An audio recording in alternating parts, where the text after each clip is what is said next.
Alors Maude, la Grande Mosquée de Paris. Pas du tout. Non, Karine Le Marchand. Karine Le Marchand. Qui fait polémique. Alors attention, sujet sensible, les mots que vous allez entendre peuvent choquer des oreilles fragiles, puisqu'aujourd'hui, pour reprendre les termes de Karine Le Marchand prononcés lundi sur CNews, nous allons parler des Noirs, des Arabes et des musulmans. J'ai vu le RER arriver, j'ai vu tous ces Noirs et tous ces musulmans qui sortaient, ces Arabes, en fait, c'est des gens qui avaient des têtes que j'avais pas l'habitude de voir, parce qu'à Nancy, j'étais la seule de mon école avec ma sœur à avoir cette tête-là.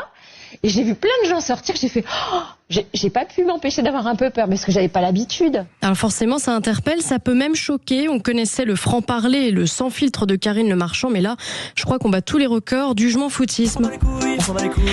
Alors maintenant que l'émotion est passée et que les députés LFI ont saisi l'Arcom, voilà ce qu'il faut savoir. Premièrement, Karine Le Marchand venait faire la promotion de son documentaire intitulé « Les nouveaux Français, 100 ans d'immigration ». Autant dire que la promo a bien fonctionné. Dans cet extrait, elle témoigne d'un instant de sa vie lorsqu'elle arrive à Paris, après avoir grandi à Nancy auprès d'une population majoritairement blanche. Ce qui justifie donc son choc lorsqu'elle se retrouve au milieu de multiples populations, en l'occurrence noires et maghrébines. Alors vous voyez la question venir, se serait-on indigné de la même manière si elle avait déclaré « J'ai vu le RER arriver, j'ai vu tous ces blancs et tous ces catholiques, ces Français qui sortaient, j'ai eu peur ». Spoiler, non.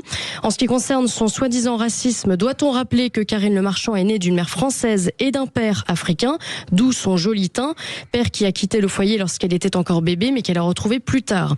Alors sur la forme, c'est choquant, mais dans le fond, rien d'alarmant, je vous rassure.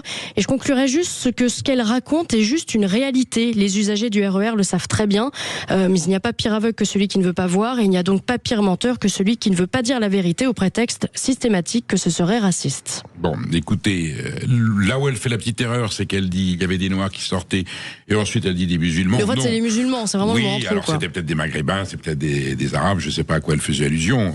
Voilà, donc faut être précis dans ces cas-là. En tout cas, elle est insoupçonnable. Bah oui. Voilà, elle est elle-même. Vous savez qu'on lui a reproché d'avoir interviewé Marine Le Pen, Jordan Bardella, d'avoir été trop proche, soi-disant, alors qu'elle a fait exactement la même chose avec d'autres personnalités politiques. Mais là, on s'interrogeait pas tellement sur ses penchants politiques. C'est un reproche que nous connaissons bien sur Sud Radio, parce que nous recevons tout le monde, nous écoutons tout le monde, nous débattons et nous dialoguons. Sauf ceux qui ne veulent pas venir. Sauf ceux qui ne veulent pas venir, c'est leur droit, et on reste évidemment toujours très soucieux de la légalité républicaine, de ceux qui seraient sortis du cadre.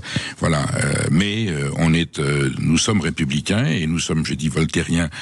Nous ne sommes pas toujours d'accord avec les gens que nous recevons, mais voilà, nous donnerions tout pour continuer une partie de notre liberté, pour qu'eux continuent à garder la leur. Donc c'est faire un mauvais procès à Karine Le Marchand, qui a peut-être eu une formulation un peu maladroite, mais bon. En tout cas, ça fait réagir. Ça fait réagir.